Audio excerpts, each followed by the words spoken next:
Well, this place has a really interesting history. I love it. I kind of compare it to the history of how properties and area was developed in the United States. But this was total wilderness until about the 1940s, and a Chilean family, Bole family, came here and cleared out hundreds of acres. I mean, talking about labor, clearing land and cutting down trees and clearing bushes and stuff to open this place up to its beauty right now.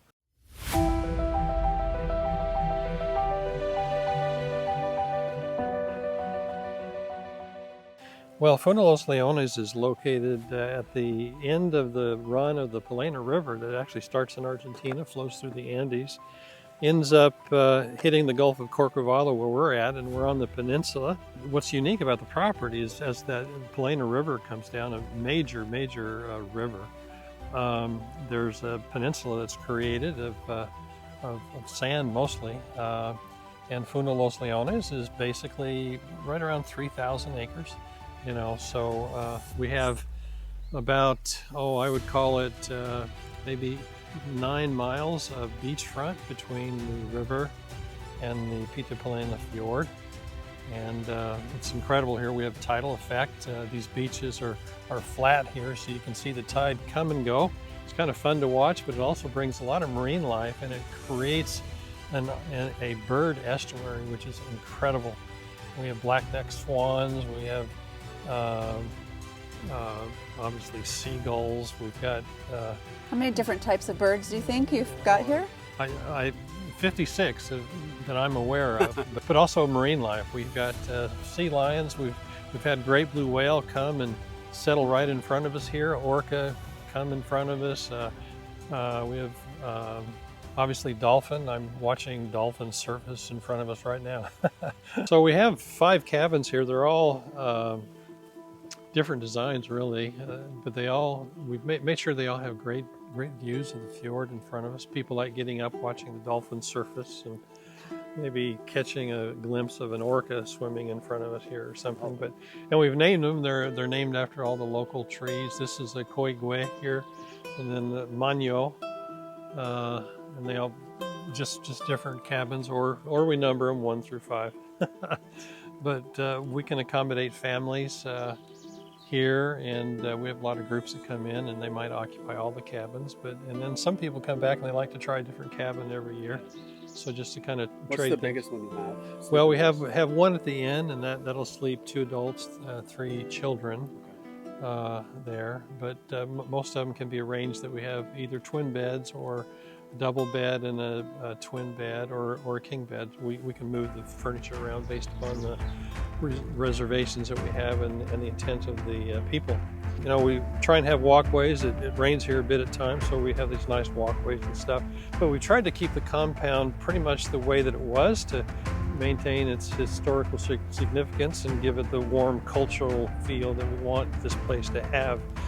One of the interesting things about living in a remote area like this is just being able to manage or make sure that you can get produce, especially if you've got lodging operations. There's nothing close to just go out and buy it. Nothing, you got to plan ahead and stuff. So we try and grow as much as we can here, so it's all natural. Well, here we have a lot of different venues of fishing and exploration and stuff. So we have different watercraft based upon the things that we're going to do.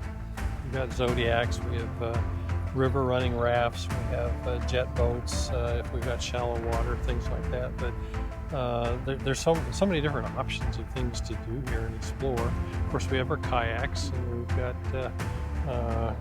water boards and everything else that people can use. So, part of making sure people have a good experience is having the right tools to make sure they can do that easily as well as safely.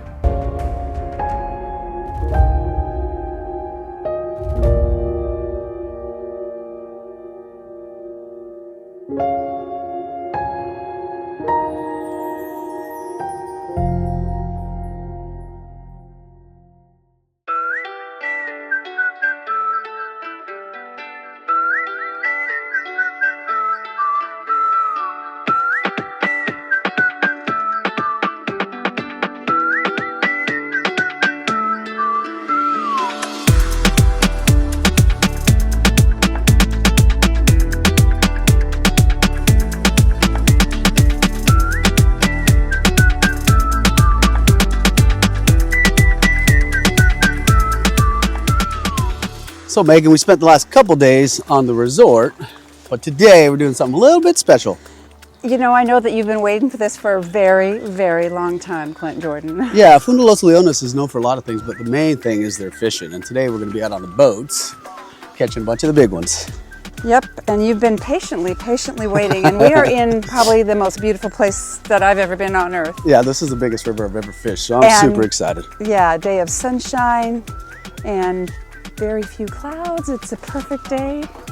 To catch some fish. Exactly.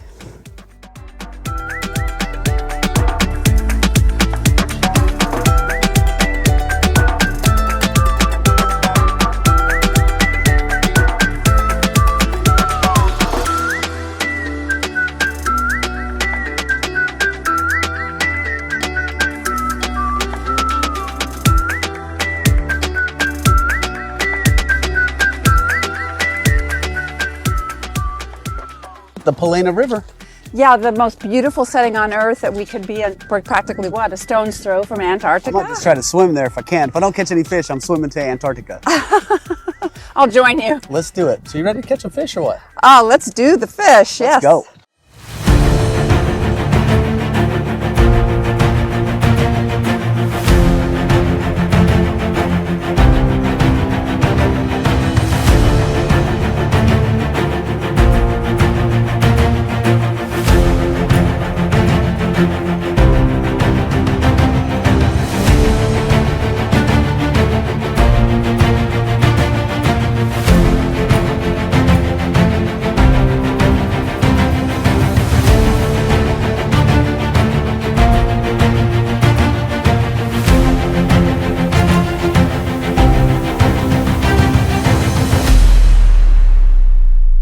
All right, so we've been fishing and floating for about 3.5, 4 hours. Oh, it's been a while, but you lose track of time. I thought we'd been out for about an hour. And I said, we must have been out here at least an hour. And Jeff was like, oh, we've almost 3 hours. He said, but time flies, Yeah. you know, when you're having fun. And totally. Then we pull up here on shore to have a snack, and they made full-on homemade pizzas and drinks. And it was absolutely incredible. Set up little tables and chairs. We're like, I mean, this is going in style. And I think we still have probably 3 more hours to fish. So we've caught in a couple, hooked onto a bunch.